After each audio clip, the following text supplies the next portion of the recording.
Assalamu alaikum. Geschicht vu Mekka. Et gëtt gesot, dats wie den Adam an Eva aus dem Paradies verdriewe goufen, die zwee op der Erd getrennt goufen. Eva ass op der arabischer Halbinsel bei Mekka gelandt, an den Adam irgendwo am fernen Osten. Jorelang hu se sich gesicht, bis den Adam endlich durch der arabisch Halbinsel bis op Mekka gewandert ass, an et war Uwen Arafat-Birch, ausserhalb vun der Stadt Mekka, wo die zwee sich endlich rëmfund hunn.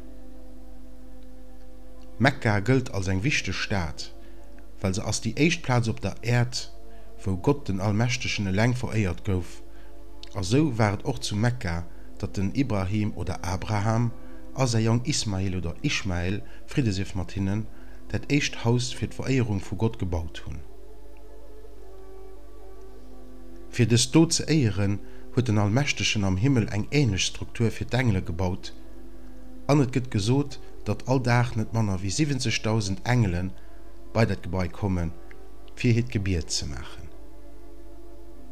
Wie den Ibrahim an den Ismail fertig waren, dat hellecht Haus zu bauen, waren immer ein Stück von der Mauer frei, also huet den Ibrahim sei jong Ismail fortgeschickt, fir en einzigartigen Steen zu fannen, den hien do hinnerlegen konnt.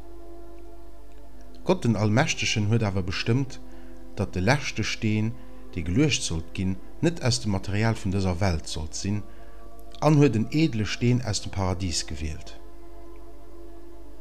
Den Engel Jibril oder Gabriel huet de Steen dun dem Ibrahim rofbrucht, den de Steen dun an d Mauer op seg richtig Platz agesat huet.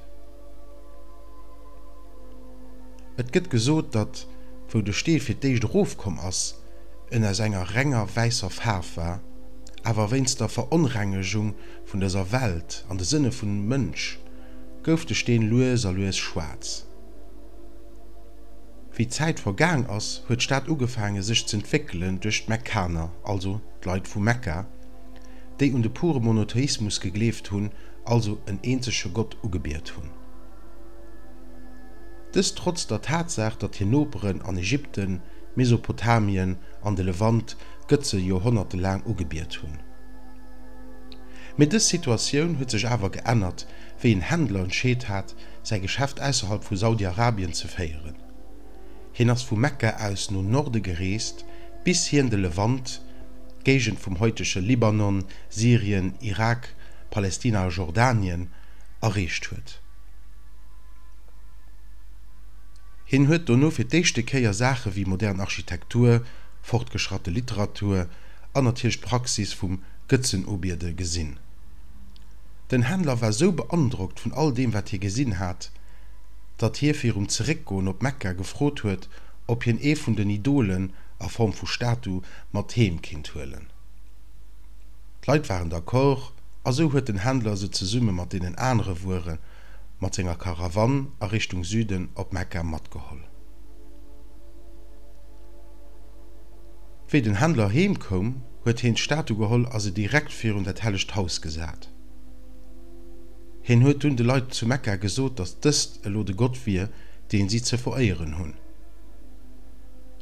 Leider hunn Mekkaner wenig Widerstand géint den Händler geleescht, a mat der Zeit hunn Leiit ugefangen méi a méi verschiedene Idolen zu verehren, bis aus End vom 6. Jahrhundert net manner wie 360 verschiedene Götzen rundum dat hellecht Haus zu Mekka stungen. Wie Jore vergang sinn, gouf de Paganismus immer méi prominent op der ganzer Welt. Leiit, die nach immer den Monotheismus praktizeiert hunn, wussten, dat komme vun engem neue Prophet no war. Durch deduktiv Begründung oder durch d'Interpretation vun ihren hellegen Texter sie viel Leute vun ausgangen, dat der arabisch Halbinsel die wahrscheinlichst Platz war, wo Gott sein neue Prophet schecke gef. Zu der Zeit hat dat Römischt a Persisch Reich eng extrem repressiv Regierung, aber feindlich geht all Sort vu Rebellion, sie wird ideologisch oder politisch, während der arabisch Halbinsel op der anderen Seite aber Dave am Paganismus verankert war, an ein Land war, wat vun tribale Stammgesetzer regiert gouf, ohne eng richtig Zentralregierung zu hunn. Mat der Zeit schenkte dat immer méi Leid op der arabisch Halbinsel geplünnert sinn, fir op komme vum Prophet ze werden. An so komet dass am Land, an dem de Mënsch fir d'éicht sei Schöpfer vereiert huet, a wo den Ibrahim dat Eichthaus fir d'Vereierung vor Gott gebaut huet, Gott sei lächten a beste Gesandte bestimmt hat. Assalamu alaikum, Friede sei mit dir.